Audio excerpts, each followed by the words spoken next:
You know, I don't believe in Christmas. I just don't think it happened. I see a lot of talk online about like Santa and shit, and I just don't believe in it. I don't think any of that's real. I know I'm alone in this. But I personally am of the belief that Christmas was a false flag holiday.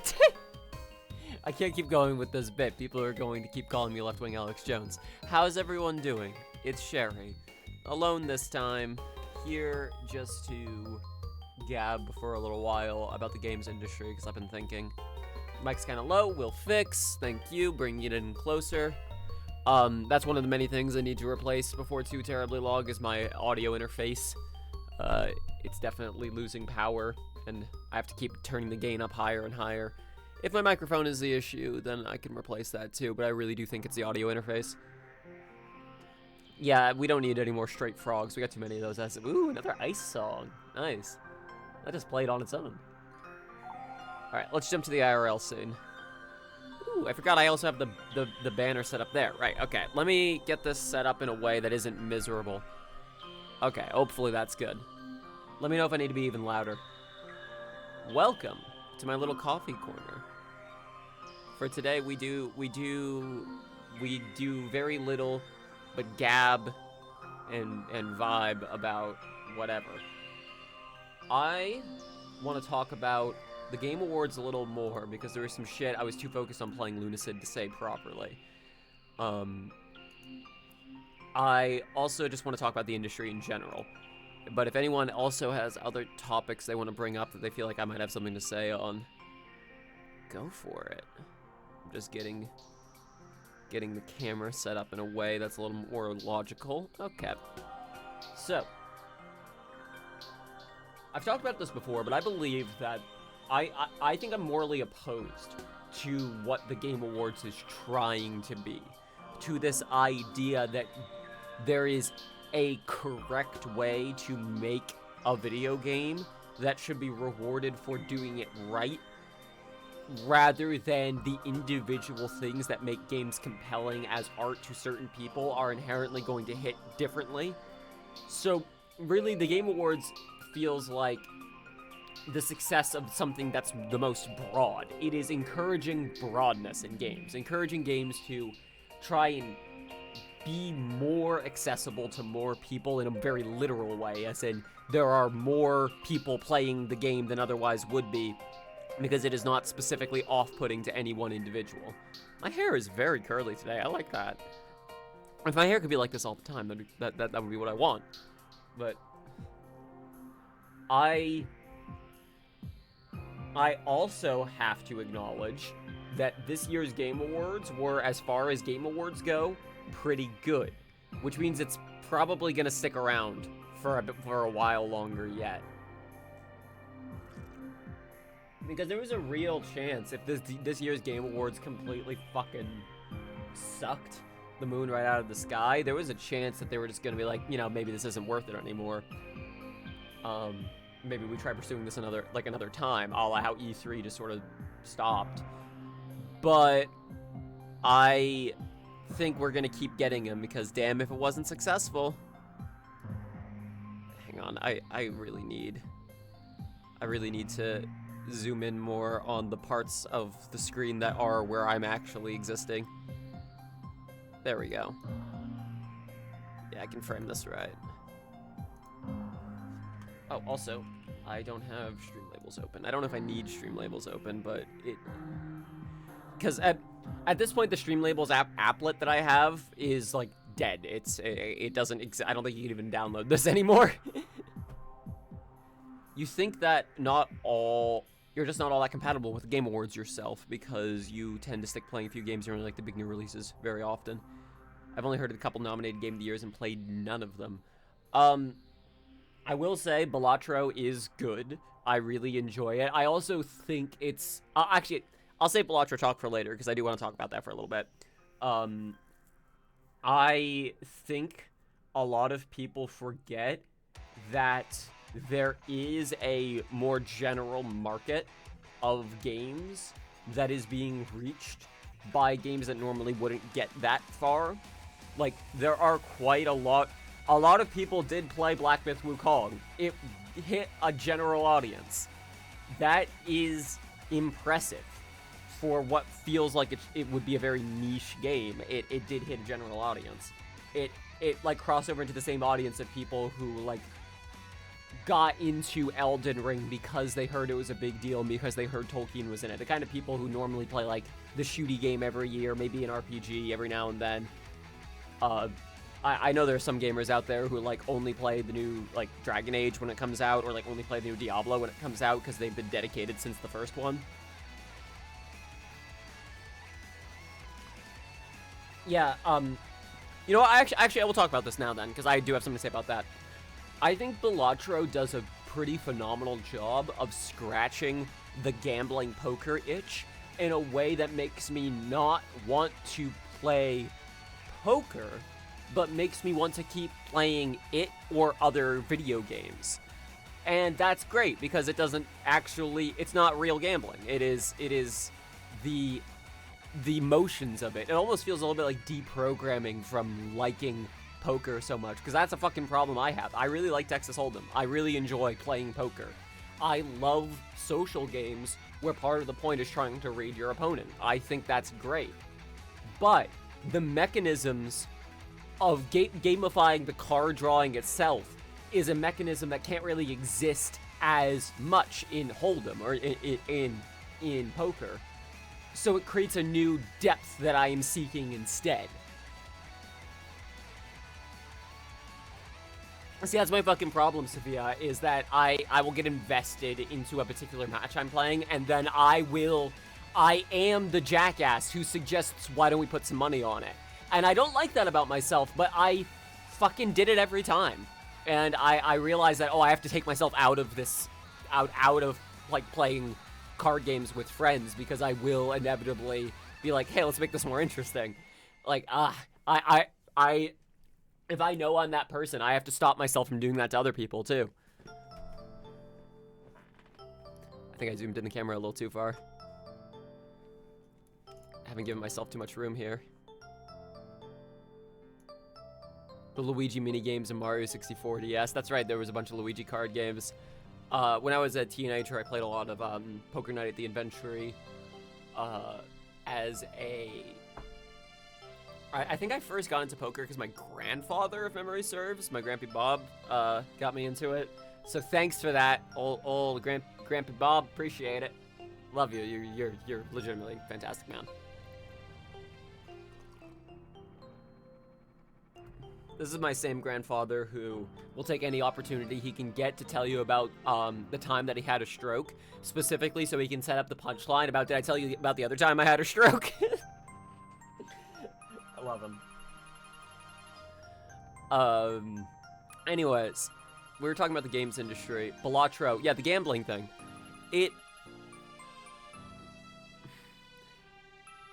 Rules as written. Balatro should be rated 18+. Those are some bullshit rules because they allow real gambling to get through. The problem isn't necessarily, like, I think it makes sense that Balatro shouldn't be E for everybody because real gambling will continue to exist.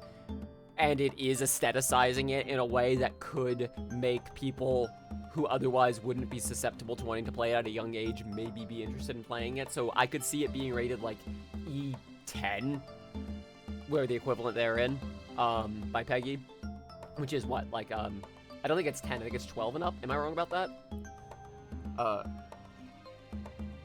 Well, no, Peggy 13, that's it. Peggy 13. That's it. I get that. 18+ is crazy. That's some bonkers shit. If it's rated 18+, I got some news for you about a lot of other video games that casually have card games in them. Not unlike fucking Mario 64 DS. Although, if memory serves, wasn't there actually an issue with that? Wasn't there actually a, like some kind of, not legal challenge, but like complaint about that in certain regions about that having gambling games in it? But, it got rated Peggy 18, for having gambling imagery in it, despite the fact that you can buy loot boxes and card packs in fucking rated, like, E for everyone games easily.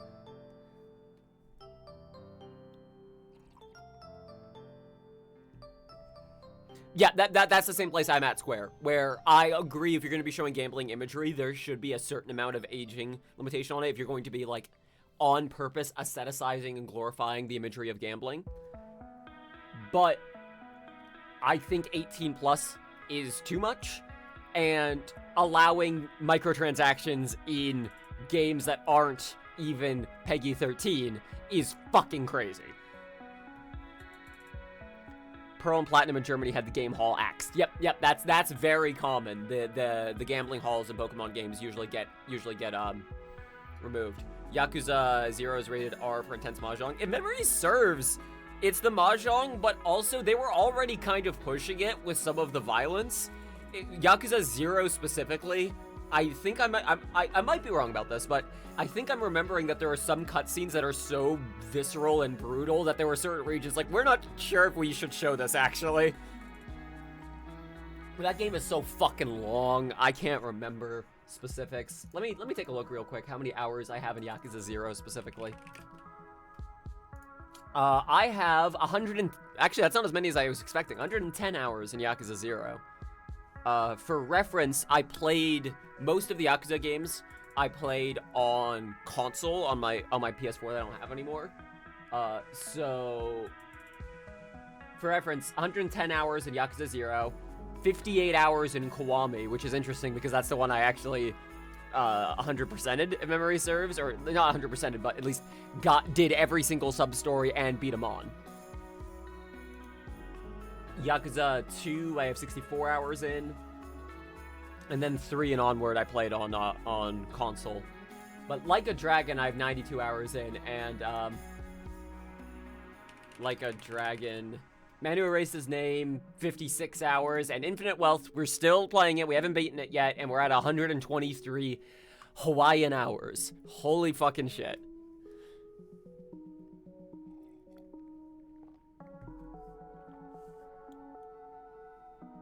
The whole ass franchise. Legitimately, if you like brawler gameplay, go ahead and start getting into the games. If you like RPGs, you could honestly probably start with Yakuza Like a Dragon with 7, and then if you like the vibes of that and you want to know more about Kiryu and all of his shit, go back. But if you are down for the brawler gameplay, just jump right into 0 and start playing. I guarantee you'll have a good time. If you do just like beating up some dudes in the street.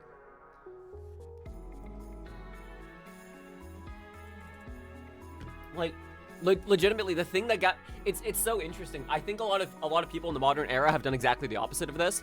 But I got into Yakuza because of Shenmue. I played Shenmue 1 and 2 were big deal games for my sister and I when we were a little younger. Like still adults, but like, you know, very young adults. Screen sharing, playing those games together were the way that after I moved out of Maine and moved to Missouri, that we were able to still like hang out and communicate regularly. We started playing Shenmue together on screen share. Shenmue 1 and 2. And then Shenmue 3 came out, like, right after we finished Shenmue 2. It was like a month gap between Shenmue 2, us beating Shenmue 2 and Shenmue 3 releasing. So we just jumped right into the third one, too. It was great. But I saw Yakuza 0 and went, oh, this is like the specific thing I thought, and I think this verbiage is a bit trite these days, but it was like Yakuza, or sorry, Yakuza was like Shenmue on steroids. It was fucking crazy, like going from the very deliberate gameplay of Shenmue to seeing Yakuza and how fast it was and going, okay, you caught my attention. I am interested in this. And I started playing it on my own. I got about 30 minutes into it and then realized, oh my god, Marina's gonna love this. Hang on, I gotta start over. I gotta screen share this with her. And it has now become our series. Like, Marina and I both fucking love Yakuza. We share it together. She plays all the games on her own too.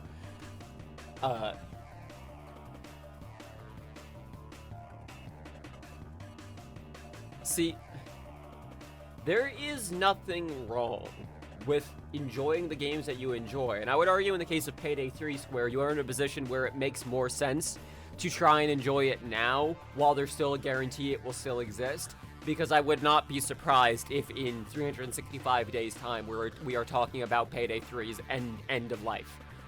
Like, whether it be that it's already arrived or that we now know it's approaching.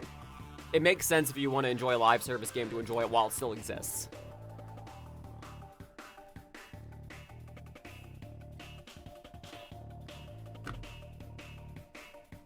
You decided to start with the Saints Row franchise, although beginning with the reboot. Now that's interesting. That's an interesting way to approach it. Germany heavily cut Saints Row 2. And plus the Saints Row 2 PC port's a nightmare scenario. I watched Austin play the entirety of Saints Row 2 on hardware. On I believe it was the 360. And it was honestly... Okay. Here's my experience with the Saints Row games, right?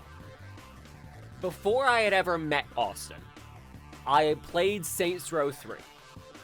Let me actually check some years real quick. Let me make sure I'm not bullshitting about that. Because Saints Row 3 was like, what, 2013? 11. Okay, yeah, even earlier. Yeah, I met Austin in the mid-2010s. Like, I think 2014, maybe. 15, something like that. But Saints Row the Third I had already played and beaten, and I had a grand old time with it. But it also, when I had played and finished it, it was during a weird time in my life when that was okay. I'll be open about this. That was right at the end of my opiate addiction when I was playing Saints Row the Third. It was like I was playing that game while coping from withdrawal symptoms from my opiate addiction, because I was playing it way after launch. And I got to the end of Saints Row 3 and went, I had a good time with that. I was impressed by that. I was expecting this to just be a knockoff GTA, but I actually finished this, unlike GTA 5, where I couldn't finish it because my save file corrupted. So then I launched Saints Row 4, and I'm gonna check exactly how many hours I have in Saints Row 4. 5 hours of Saints Row 4, and legitimately, the superpowers fucking ruined it for me. The superpowers... So, for those of you who don't know, at the end of Saints Row the Third, from the DLC, you briefly get superpowers, so you can basically jump and fly around the city and like, super punch bad guys. Saints Row the 4, a lot of it takes place in a virtual reality where you have access to those superpowers, and it makes the entire world a pointless navigation. It's really boring. It is really legitimately uninteresting to try and have any stakes when none of the buildings matter, none of the cars matter, none of it matters. So it was really nice to play Saints Row Reboot and to have the stakes be brought down to somewhere that's a nice balance between the two. But it was even nicer to watch Austin play Saints Row 2 and go, oh, this is what the series is supposed to be. Oh, okay. Yeah, it's very goofy, but it builds to sincere points. Like, it's like It's Always Sunny. There are real emotional things happening with these characters that are worth addressing, but the way that we get to those points are absurdist, like, over-the-top variations on these things. Like, it can't just be that somebody gets killed in a car crash. It has to be that we stuff them into a car that's going to be crushed by a monster truck by their partner at a rally. You have to go all the way over the top with it, but it's still the same emotional point.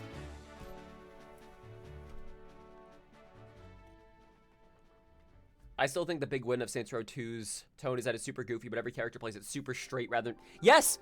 Everyone takes it very seriously in universe. That's the same thing that makes It's Always Sunny so funny, is that this shit's so stupid, but it matters to everyone in canon. It's very important to these people at the time that these stupid things work correctly.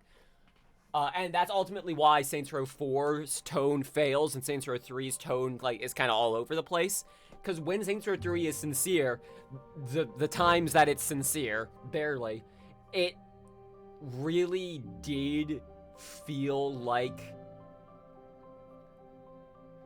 This is a hyper-specific feeling, so I don't know if you all will know this, but, like, Have you ever been hanging out with friends that these are your friends you don't take shit seriously with? These are people you drink with, or these are people that you just shitpost with, you just play fucking Helldivers with or something? That kind of friend who you never have too serious of a conversation with, but you always have a pretty good time with them. But then out of nowhere, they drop like a wisdom bomb on you of like, you know, you should probably apologize. Something like that. They'll just say something like one passing comment that you're like, oh, that coming from you really means a lot. Holy shit. That's what Saints Row 3 felt like every time it would actually have a sincere point. I'm like, oh, and that's coming from the class clown. Huh. Okay. Shit, maybe you're onto something there. It felt like a way that maybe it could get emotional points of why you shouldn't abuse your friends' trust in you as labor, which is one of the biggest points Saints Row the Third is making that I think goes fucking overlooked. Of like, you will inevitably have people get angry at you and not do what you say and actively work against you if you treat their friendship as a free ticket for labor.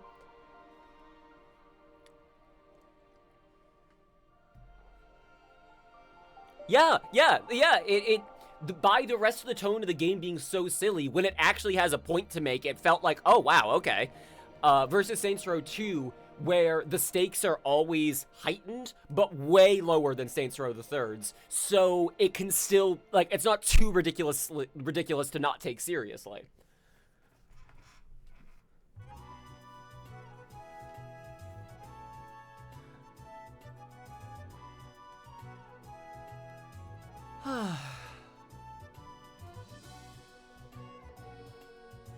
That's, yeah.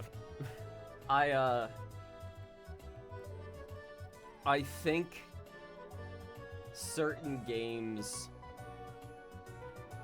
I guarantee that no one in the chat will know what an Oben Sarah is. I don't even remember that. The word looks familiar. I'm trying to think, what are other series that have had sort of like the tonal whiplash that Saints Row has had? Is there another game series that's comparable to like serious, absurd, overly absurd, going hard to the other? I don't think it's fair to say to the other end of the political spectrum, because that implies that Saints Row 2, 3, and 4 were like right-leaning, which I don't think they were. I would argue if they had politics at all, it was Americana libertarianism, but I really do think it was made by people who think the idea of politics is stupid, and thus wasn't writing with that as the perspective, but instead politics as a cudgel of a thing existing. Like, politicians are a class of people as opposed to any specific narrow thing within politics. Urban survival game.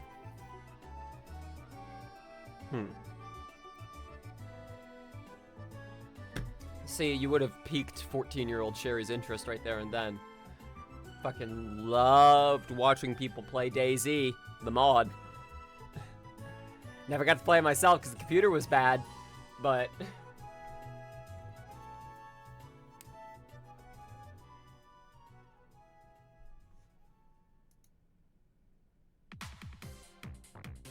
Winter sale's happening. I've heard of the winter sale. Some people have been disappointed by it on Steam.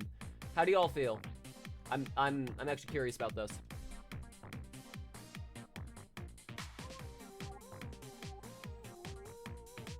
I'm seeing a lot of games that I've been wanting to pick up for a while on offer that I still can't really justify buying right now because I'm playing through other shit. See, Rocksmith I want to pick up at some point because I would really like a good excuse to use the guitar more. But also, you have to buy individual song packs, and fuck that noise. God. Tactical Breach Wizards. Okay, I wanna give a shout out to Tactical Breach Wizards. That game looks super good. I had a chance to do an early access review of it, and I was just too emotionally overwhelmed at the time to do it. So I want to give a shout out to the devs. They specifically reached out to me thinking, you will probably like this game. I get fucking generic offers all the time for game review keys, all the time. But this one was a more targeted, like, we think you specifically will like this game. And you probably would have been right. I was just too overwhelmed at the time to review it.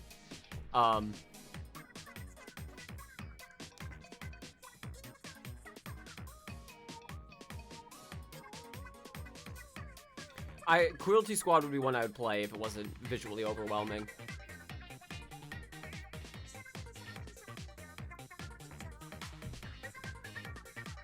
You can be a landlord in a this fictional district of Stahlberg. Fungal disease going around everyone's cities, affecting the same district as a quarantine. So that feels like a combination of not Dead Rising. What's the other one? Not Dead Island. Nope. Dying Light. Dying Light setting and Last of Us setting. And then if you took those settings and did anything with them. Sorry, was that too mean? There are no zombies. It was the fungal plague that was making me think that.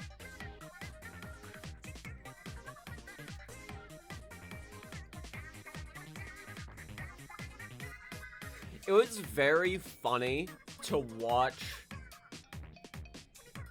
like, at the Game Awards, one of the showrunners for Fallout, the TV series, accept the award and make a joke about, like, I was actually planning all my heckles for when Last of Us won, so now I don't really know what to say. Because I was sitting there thinking, like, if we are measuring the success of these series the way the video game industry measures the success of anything, The Last of Us was a failure and Fallout was a success, because Fallout actively improved sales of old games and perception of old games in the series. The Fallout series revitalized Fallout, which was impressive because it wasn't really dying. It was just sort of like, people were like, yeah, when's there gonna be a new Fallout? And kind of moving on with the idea of like, when's the next one gonna happen? But then it became, once again, no, there are currently Fallout games we can play and enjoy. Versus The Last of Us, where it really does feel like in order to continue to have any interest in that series, they just have to keep re-releasing it. Which is saying something, because it's not like it's not Bethesda core to re-release shit, right? The Fallout show legitimately generated a lot of interest of people who had never played Fallout before in the games. It really honestly did. Partially because you can say it's the same people who did Skyrim, and there's a lot of people who aren't gamers who have played Skyrim or know of Skyrim. And if you can show them a TV series they think is funny and interesting and has an interesting world, and you can tell them there's a game that's like this and it plays like Skyrim kind of, that's something that's pretty easy to get into. That's pretty easy for someone to wrap their head around, of like, okay, this setting, but it's Skyrim. Cool. Or Skyrim, but it's in this setting, more accurately. The lore aspects of the Fallout show are questionable. They had a lot of disparate material they were trying to, like, tug together, and I can't necessarily blame them for, like, there being gaps. It was really interesting. I'm going to talk about this now. I didn't talk about this before because there was still the election happening, but I'll talk about it now. Earlier this year, I did political canvassing. I went around and was trying to get people registered to vote on issues. I won't get into too many specifics because the personal information, but I will say I signed up to canvass for abortion rights, and that was not the issue I ended up canvassing for, and it really pissed me off. That fucking made me furious. I really wanted to actually be selling people on something I believed in, but instead it was something that I did not believe in. But I was getting paid for it, and I was going around getting people, really, like, seeing people registered to vote, all that. I saw, because this was right when the Fallout series was happening, I saw the Fallout TV series playing on so many different people's, like, full-screen televisions in that time when it was, like, new and popular, of, like, totally different walks of life. People you never would have thought might give this a shot. Like little old ladies, like seemingly, like, 40, 50-year-old businessmen, like, people with really nice houses who would just be watching the Fallout series and don't seem to be gamers in any other respect. Like, it was a broad stretch of people who were watching that series. I also think partially because it's such a simplistic concept, if you're someone who's just looking for a new thing to watch, it's like, yeah, you know Westworld? what if it was about Americana instead of slavery, which is, I think, an oxymoron considering America. But anyways, and like it's simple enough that it could get people in. So to wrap this back to the original point, as far as the Game Awards were concerned, as soon as I saw Fallout was nominated, like, oh yeah, that won. That was the one that succeeded as a marketing campaign, which is what this award show is. So of course it won. It's like Skyrim, but with guns. You're not wrong. You're not wrong. I love that I got to bring that one back for the video. That's one of my favorite stupid old bits of mine. That's truly the Fortnite of video games, but with guns. First-person shooters. What? It's so fucking funny that they added a first-person mode after I made that joke. I didn't even realize that until just now. But, like, I made that joke in the video of first-person shooters is truly the Fortnite of video games, but with guns. And then they add in the Counter-Strike/Valorant mode, like, a couple weeks later. Fucking hell. What, they call it ballistics? No, that can't be right. That can't be what they called it, right? Hang on. Fortnite first-person mode. No, it is called ballistic. What the fuck? Ah! Fucking the reality's seeping together. Not ballistics, though, because that game already exists. You ride in a tube. Oh, I want to address something, actually. I got a comment from someone who was very mean about it. However, they were potentially right, so they get to be a little mean about this. Saying, stop spreading misinformation. Flat out, the game was not built in the Diesel engine. It was built in the internal Bugbear engine from the studio Bugbear. I looked into this, and it seems both facts exist on the internet at the same time. Moby Games confidently lists Diesel as a developmental engine for Flat Out. Other sources, including Wikipedia, but the link they cite is a dead link, say that it was the internal engine Bugbear. I reached out to the developers, because the studio still exists, to ask. But, Flat Out might not be a Diesel game. It seems possible that that's just, a fucking misnomer that came from Moby Games and has stuck around ever since. So, I guess we'll see. If they reach out to me, then I can... it wasn't archived in the Wayback Machine. They linked to a Wayback Machine thing that was gone. Like it was archived from the original, and that archive was also gone.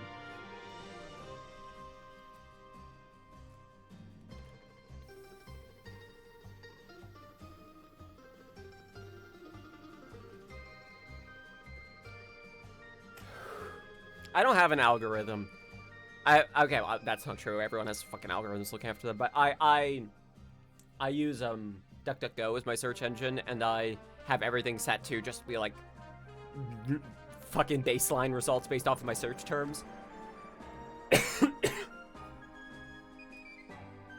My hypothesis, and again, I don't know if this is true. This is just what I'm speculating, is that Diesel was the developmental basis that was used for the in-house Bugbear engine that Bugbear has, but it then became its own thing because it was a branch that focused on racing game shit, to the point that they basically called it its own engine because it was already just this modular, weird, like piece of everybody else's software. That's my speculation, is that it's Diesel in a technical sense, in that at some point it started as Diesel, in the same way that if you really, really wanted to be pedantic, you could technically argue that the engine Helldivers 2 is built in is a really distant cousin of the Diesel engine. It would not be fair to say they're the same engine at all, but they came from very similar developmental circumstances, and it was the engine that was built to be a replacement and upgrade to and for Diesel, but to have the same general pipeline approach. And also, it was Lua, so, like, there's still crossover there, too. DuckDuckGo also has some AI shit in it now, annoyingly, so be warned. Maybe, like, the game... it's like written in the game itself, which it was made with those copyright text blocks. See, that's the thing. Let me check flat out credits. Let's see. PC flat out credits. Because it could also be something like one version of the game. Oh, YouTube's getting on my case. Ad blockers disable or violate YouTube's terms of service. It looks like you might be using an ad blocker. Oh no. Yeah, I need to be deafened by your ads instead. Fine. I'll do this later. But, if I get definitive proof that Diesel is not what is being used there, because that's the other thing, it also looks like Diesel. It has all the same rendering telltale signs as Diesel, but it's entirely possible that the fact that the Bugbear engine and Diesel look kind of like each other and they're both racing games led someone to draw that conclusion that was dead wrong at some point, and that's stuck around ever since. So I would like to correct the record. If I end up getting proof that Diesel had nothing to do with Flat Out, I'll crop out that part of the video, and I'll issue a correction in part 2. But until Moby Games got that fact from somewhere, so until either I find out that's just total bullshit, or I get definitive proof that it's not Diesel, if it walks like Diesel, talks like Diesel, and it drives like Diesel, I don't know. Isn't every software like built on top of something that is built on top of something? So yes and no. Okay. It depends on the platform you're working with. In the case of Windows operating systems, it would be fair to say almost everything is built on top of something else. Yes, because everything has dependencies that go back and back and back and back and back to eventually the base stack of the software that is running, which on Windows is DOS. It goes all the way back to DOS. But a lot of games don't use shortcut systems because that's the way you do it. They use shortcut systems because it saves time and resources for something that someone else has already done for you. Like, you don't technically need DirectX, but why would you recreate all of the work of DirectX for your game when DirectX will already render it for you for the majority of software users? Like, there is nothing wrong with reusing old tech that works if it works for the vast majority of your customer base. The alternative would be a lot of slightly different attempts at doing the same thing over and over, and arguments of plagiarism about people stealing ideas from each other when there are just baseline better ways to render certain things. I remember a lot of big sites broke because the developer took down his component thingy.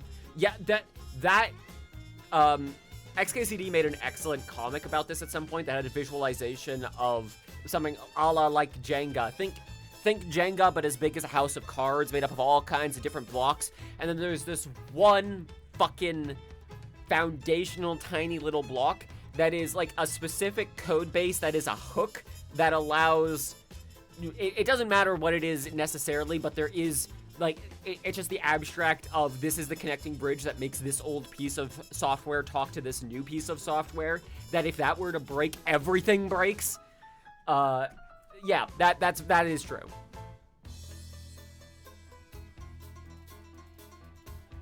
Every single Micronix developed Capcom game for the original NES uses the same base engine. Sonic 2 and 3 Knuckles were all based on Sonic 1's engine. That doesn't surprise me in the slightest.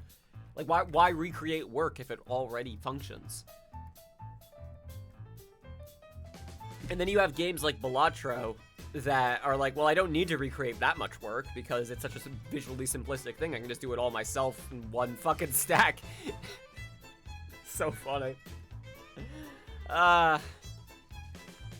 If you can conceptualize your game in a way where the visuals needed for it are, instead of needing to be assets, are like rendered ad hoc, sure, yeah, you can really get away with a lot with just like a pixel shader. It is always fascinating to see what pieces of technology get carried forward from trying to solve a hyper narrow specific problem for a game or for a movie. Like that, I'm gonna call it a factoid because I don't know about the specifics of it, but that factoid about cloud rendering technology that like got used for most things rendering clouds got its basis in making the Bee Movie, because they had that airplane scene that needed a lot of clouds moving, and they had to figure out a way to render clouds that didn't fucking crash the software or make it take way too long to render. Like, it's interesting what problems you end up solving for everyone else when you have a really hyper-specific, narrow problem for your game.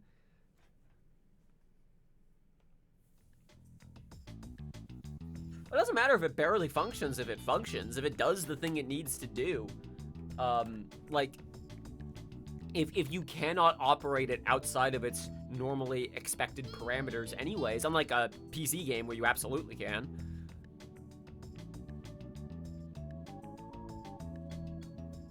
I use factoid to mean this is a fact everyone shares around that may or may not be true. Like, this is common wisdom, but it might be a myth. Let me actually check this. Bee Movie cloud rendering tech.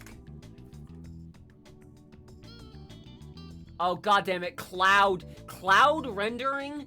Fuck, AI bullshit has fucking ruined everything, because cloud rendering now means how to do AI assets on server instead of on hardware. Fuck. I sometimes get so frustrated when I see search results that, like, the definition of the phrase that I'm searching has changed, and as a result, it's, like, very difficult to search for the specific thing now. It went from being so easy to, oh, clearly what you want is AI slop bullshit. Christ,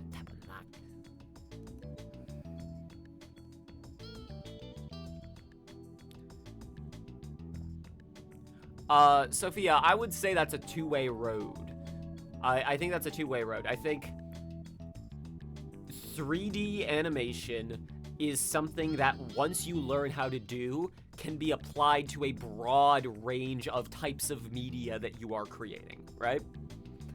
And if you are, as an individual, only being assigned to certain projects, like, you have 3 movies you're working on in a year or some shit, you have, like, 6 clients who need specific models or rigging or whatever, what do you do on the side? You get that porn money. You make that porn money. And I think vice versa, too, where there are people who start from the place of making porn and learn how to do other 3D animation things and go, oh, shit, I could probably apply this skill set, like, more generally. I think it's a two-way road. I think porn has been advanced by the animation industry, and animation has been advanced by the porn industry in about parity with each other.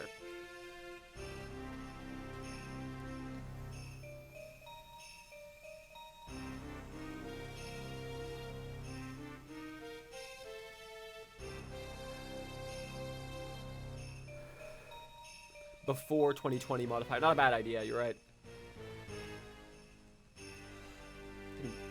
Do that for searching.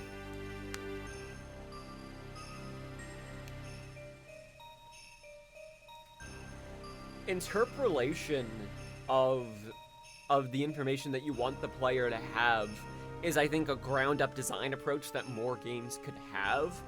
Like, there is such a fucking focus on frame rate that exists when your game could easily be operating at 30 FPS, it's just you don't want it to look like 30 FPS, so you do the thing that animated things have done forever and mix and match frames within the 30 FPS framework to have certain things read as slower or faster or more impactful or more fluid. You take advantage of the medium instead of going, the solution is it needs to be smoother. Ugh. That said, I think there is a happy medium between this idea of, like, fidelity, fancy lighting, and just taking advantage of an art style medium and using more simplistic, relatively speaking, animations. And that's all those, like, Live Alive and Octopath Traveler, Triangle Strategy, that aesthetic of game. I think that's a happy marriage between the two things. I think that might be an unpopular opinion, to be honest, but For a game that takes good advantage of its visual medium to bypass necessitating a high frame rate to be a playable experience, see Limbo. Love that fucking game.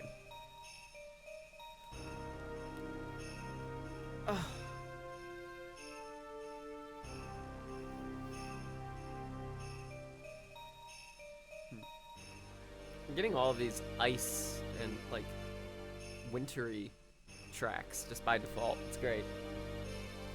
At some point, I'm gonna update this playlist. I'm gonna add a lot more music into it, but streaming just hadn't been my priority for a hot moment there.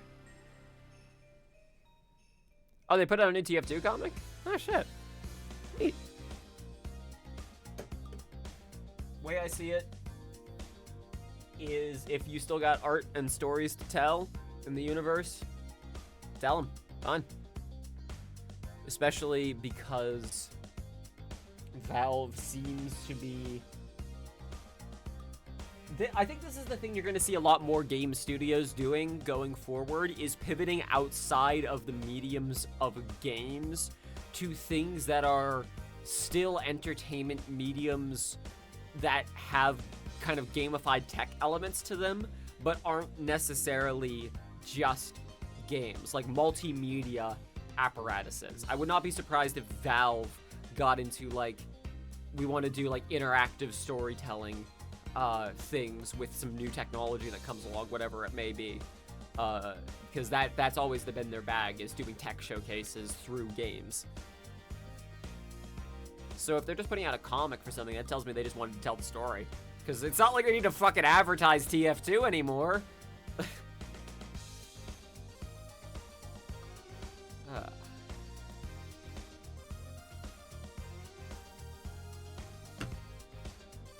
Well, chat, do I get a second cup of coffee, which would make my fourth cup of coffee today? Or do I just ride the caffeine I've got right now? It's already on the carafe. I could go get it.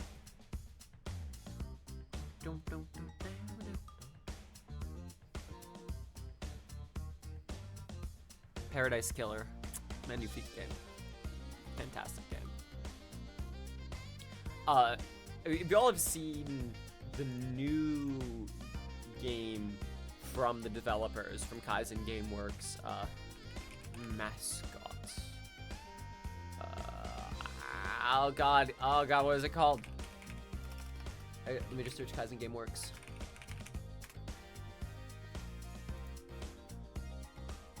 Kaizen Gameworks.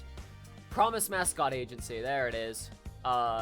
If you're a fan of Yakuza side quest sense of humor and want there to be like a through line of more consistency in that setting, then this game looks really interesting. It's coming out next year. We shall see. You don't drink coffee, but you can't speak from experience, but 4 cups seems like a lot. 4 cups is a lot. You limit yourself to 1 coffee a day and then completely fuck your caffeine intake when you smoke a fuck ton of weed. So yeah, I am balancing the coffee with the weed, and I'm also going to need to go walk later anyways, so maybe I'll just burn off the energy that way. No, this is a coffee stream. I already made the coffee. I'm going to go get it, and we'll hang out for another, like, 20-30 minutes or so. How about that? Be right back, everybody. I was going to say don't go anywhere, but if you need, like, to take a break for a second, that's fine.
Okay.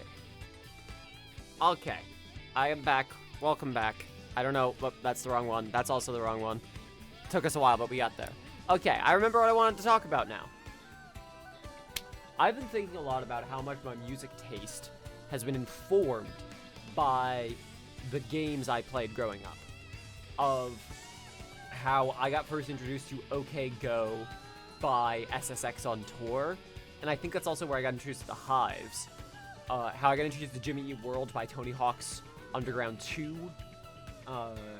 And, like, I had that conversation with my dad where I was talking about, like, yeah, the Hives have been in a bunch of games. They were in Back 4 Blood not too long ago. Tick Tick Boom has been in a bunch of different games. And then, like, couple weeks later, here comes Helldivers 2. Like, did you say Tick Tick Boom? Did you say Tick Tick Boom in video games? What about an orchestral Helldivers score remix of Tick Tick Boom? What the fuck? That was honestly incredible. Yeah, and I find that interesting because ultimately that is marketing working as intended. It is, you are falling for a song based off of the money because you associate it with this game you like. But, do you? Because there's a bunch of songs in these games that I listen to and go, okay, and then move on. I do like the music, and I end up liking the bands. So it's working.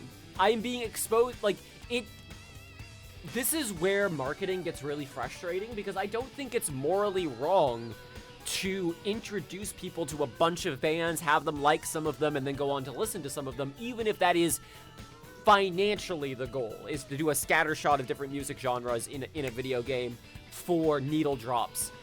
But I do think that's part of the problem, is that nowadays the perspective is what needle drops will be the most successful versus what can we pay for in these games. Which was, I think, part of why No Breaks hit me so hard in Road 96 Mile Zero, because I didn't believe I was hearing No Breaks at first. I was thinking, wow, this is like the most on-the-nose The Offspring pastiche I've ever heard. Holy shit.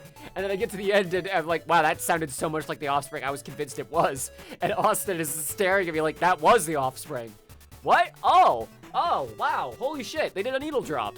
And they only did it because the song worked for the game, and it sounded good, and they liked it. Versus many needle drops now that purely exist because, hey, we got Bon Jovi. Do you like Bon Jovi? That was a popular one.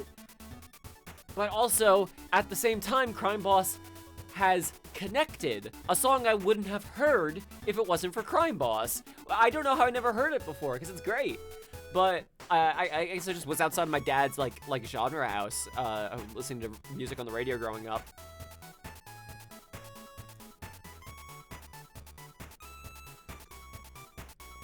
He found a CD from Crusaders because I went, oh, it has Grover Washington Jr. on it, only to learn later the GTA 5 also uses the album. You didn't even fucking know.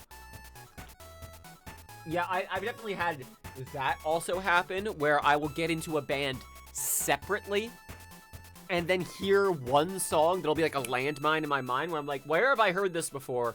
Oh my god, I heard an instrumental version of this in SSX. That's where I've heard it before. But like, the Hives in particular, I don't think I would have gotten into that band if it wasn't for video games. I love punk. I love it. But a lot of their songs felt kind of inaccessible because they really are just screaming most of the time. But once it got associated with, like, skateboarding for me, I was like, okay, no, this started to make more sense to me. And then I just grew to love the band.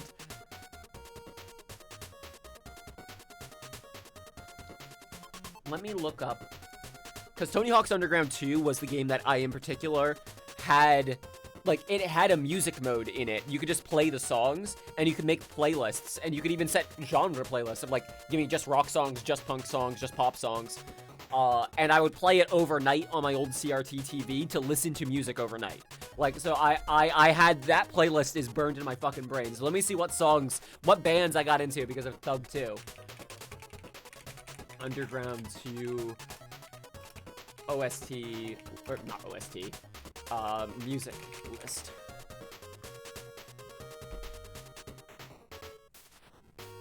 Yeah, if a game has a streamer mode that has good music in it too, I feel like it kind of breaks up people's acknowledgement of like, oh yeah, this song was from this game, but it does mean it's a more seamless experience for everyone involved, so it's ultimately good. All right, Thug 2. Let's see. Camaro's Cheesecake. Dead Boy Sonic Reducer, ain't no loser. I love living in the city by Fear. Lexicon Devil Germs. Jimmy Eat World. Pain. Yes. Yes. Fucking Jimmy Eat World's one of my favorite bands, and I wouldn't have gotten into them if it wasn't for Thug 2. That song got me. Joy Division, of course. Warsaw. Less Than Jake. Yep, that's another one I got into because of Thug 2. That's why they call it a union. Let's see. The Ramones. Rancid. Yep, Fall Back Down. Red Hot Chili... Okay, I was already into Red Hot Chili Peppers. I was already annoyingly into Red Hot Chili Peppers. Like, as in, I was annoyed that I was into them.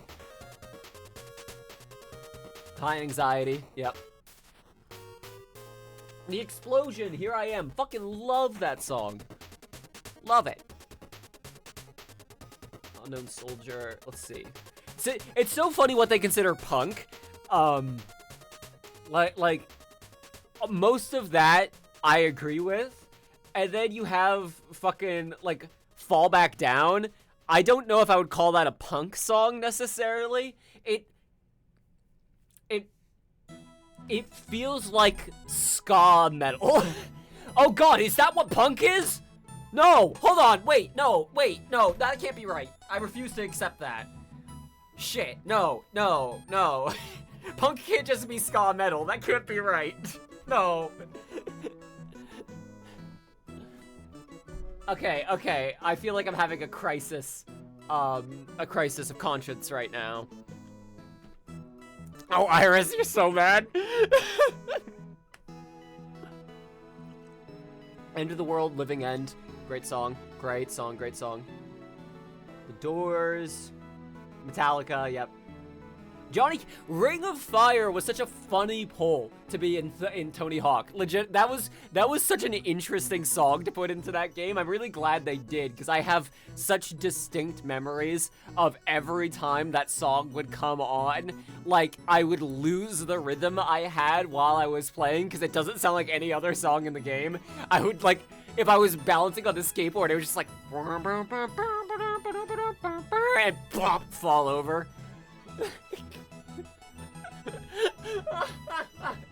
Oh my god. Ween, Disturbed.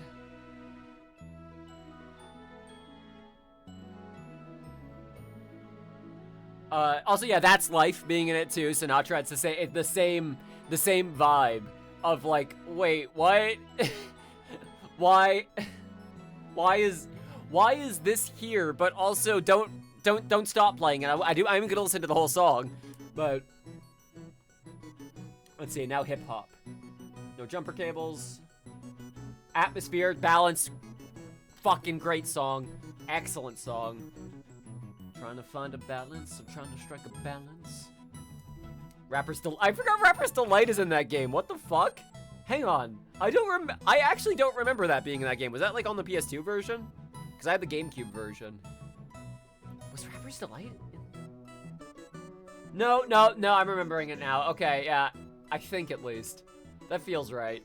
It would have been a good addition if it wasn't there anyways. Yeah, okay, listen, take the Mighty Mighty Boss Tones, right? Give them 2 vials. One of them is ketamine. One of them is liquid cocaine. Don't tell them which is which. Give them 3 hours and a metal guitar. They will sound like punk. They will sound like a punk band by the time they are done. Or they'll sound like grunge, depending on, like, if they just skip the coke, they might sound like Nirvana instead. Did you know the narrator for Disco Elysium is on a ska band? Ooh, he can put his vocal tones to writing worth listening to. Sorry, is that my most unpopular opinion? Oops. Whoops. Sorry. Whoops.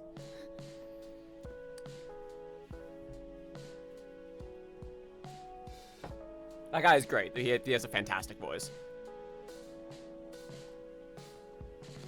Holy Calamity, also good.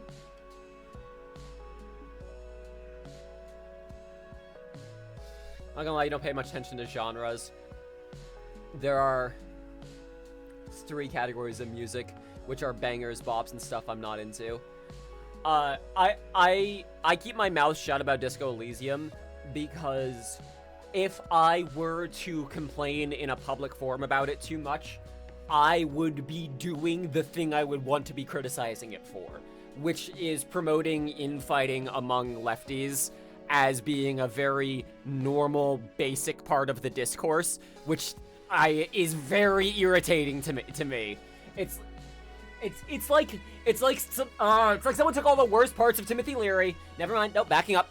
I can't. It's fine. It's fine. It got a lot of people interested in theory. It's fine. I saw, yeah, we mentioned that earlier.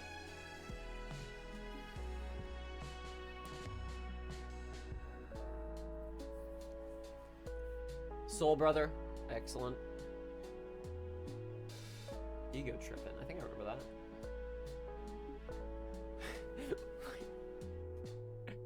Wait, okay, wait. This is a very funny trivia fact.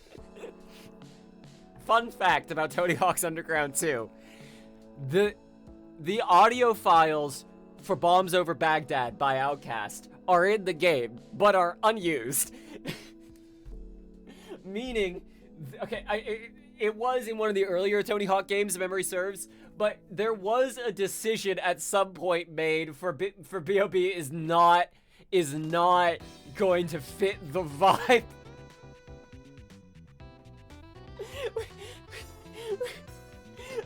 Guys, we were thinking about Bam Margera spinning the wheel of torture and deciding whether or not he's gonna tase his dad.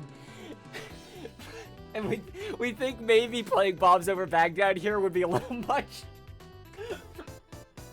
It was probably a licensing deal, yeah, but I like the idea of them looking at the game and being like, we don't want anything to do with this. We are the Outcast, and we think that, like, for those of you who haven't played it, because Thug 2 is really its own thing. Thug 2 is basically Jackass the video game. Like, it's way different pacing wise from a lot of the other Tony Hawk games, and it's one of my favorites because it has more of a progression narrative to it. But yeah, you play as Bam for a lot of it, and you're just doing a bunch of Jackass shit. You play as Steve-O, he's on a fucking Segway. It's great.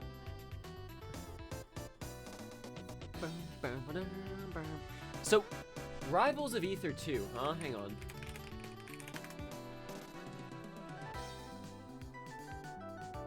So that did come out. Okay.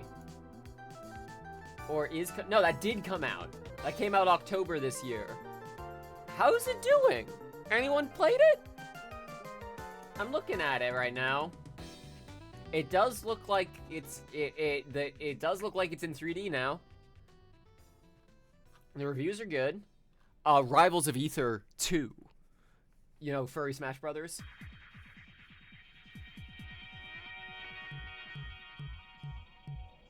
Speaking of furries. Ooh, ooh. Phantom hits, phantom deaths. Okay, I've got to talk about a thing here, because I am not denying that people are citing real criticisms in those negative reviews there about, like, phantom hits, phantom deaths. But, and I know this is rich coming from a YouTuber, there are a lot of armchair developers out there who negatively review a game based off of a handful of bad experiences they had that can be chalked up to a specific internet issue or a one-off event. Who conclude that the game at large is broken from their one narrow experience. That doesn't make your experience invalid, but there are people who make sweeping conclusions about the whole game is like this, based off of their very specific experience. Again, I'm not denying the legitimacy of the, of this, because people are citing a lot of the same criticisms I have of Payday 3 here of by doing this server-based instead of peer-to-peer, you are interrupting the game in a very direct way. It is interfering with moment-to-moment gameplay constantly.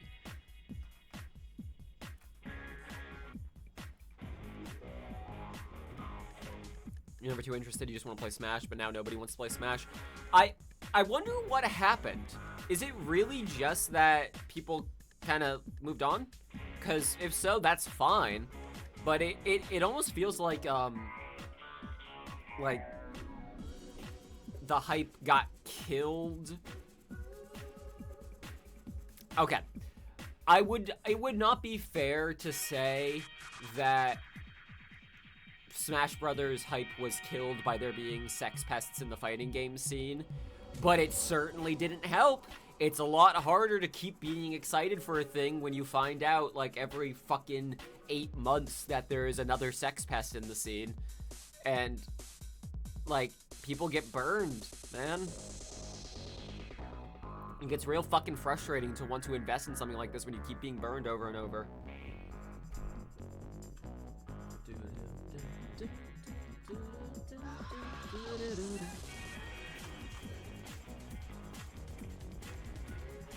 I have been messaged by so many people about Team Fortress Comic.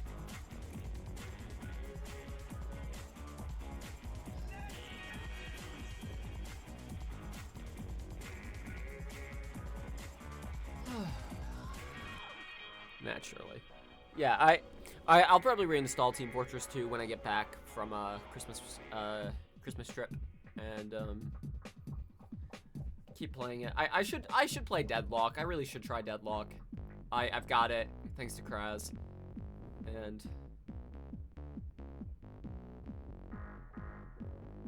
they actually do stuff with the fact that it's been 7 years since the last issue. 7 years, wow. Fuck.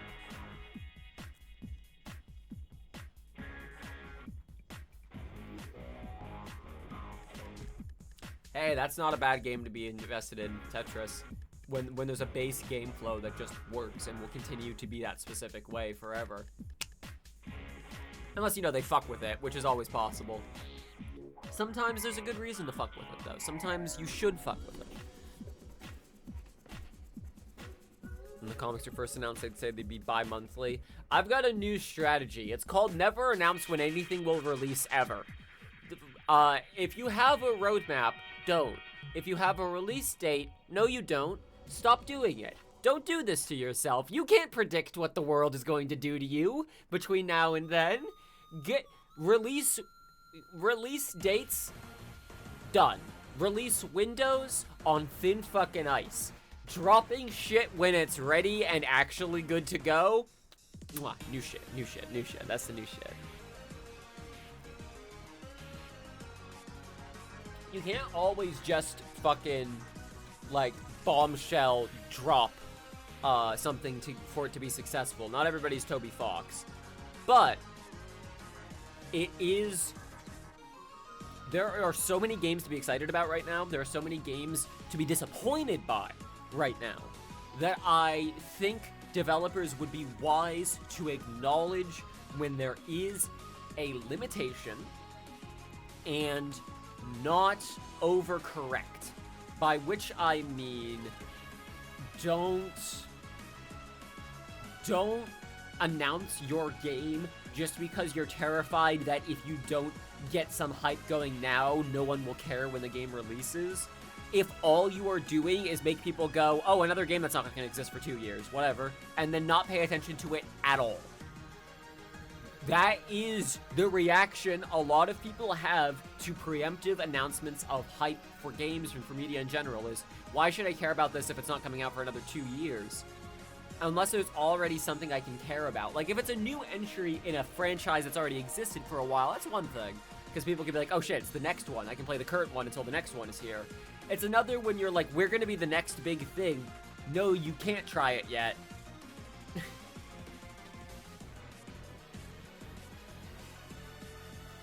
Steam is apparently enforcing the content sold in season passes be released in specified windows, which I am in support of. I mean, if you are charging for a seasonal amount of content, yes, you need to disclose what is going to be within that season. I am just arguing that from the ground up, the idea of committing to, here's a roadmap of what we're going to do, for any longer in the future, then I'd say, like, relative to your development cycle, 2 or 3 patches is bonkers. Like, don't let yourself get committed to something that might end up not actually being that interesting to people at all. Try to instead focus on what needs to be done now, say where your focus is lying in the immediate future, and then gauge reaction.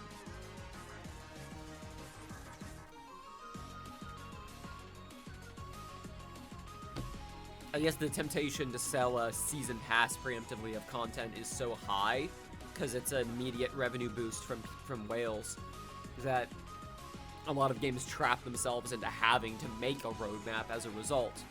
Like, because why wouldn't you sell a $30 season pass, like, from jump, if it's right there readily available?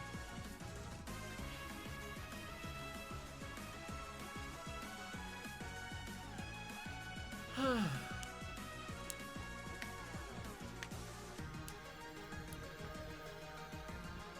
think we can go for another couple minutes at least. But I would encourage anyone making a video game to not make the same mistake I did and give it a release date, because then you'll just have people who are disappointed that it hasn't been finished yet when your personal life circumstances interrupt it. And then the world changes, and now your art style looks similar to AI-generated slop, and that didn't exist when you were making the art before, so now you have to figure out how am I going to remake all these art assets from scratch. And on top of that, there's also been just so many visual novels that you want it to instead be a full game that has at least some gameplay to keep interest in the player longer term and maybe reveal story that way, but that would be involved from the ground up changing what you're doing. I'm fine. It's fine. Developing games is fun.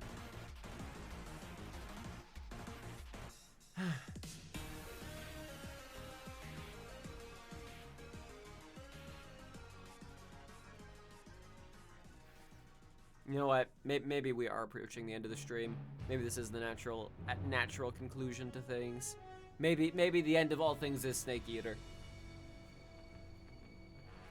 The Orbos, baby.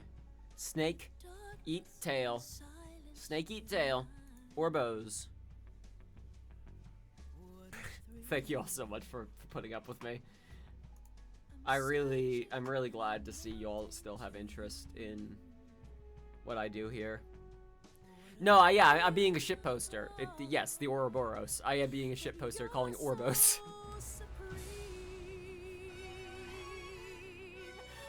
You need more Sega music in your playlist. You ain't wrong. Shit, you ain't wrong. Made a 120-meter ladder in VR, the exact length of Snake Eater 1. Fuck yeah! Well, I'm glad this was an entertaining little stream.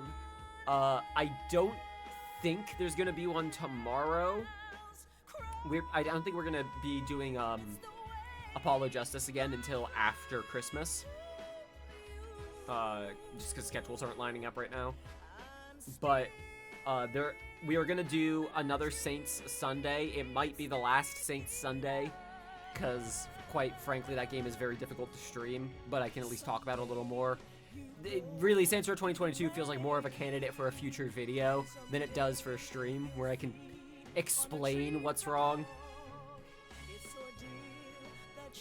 Well, thank you all for putting up with me. Take care of yourselves. Take it easy.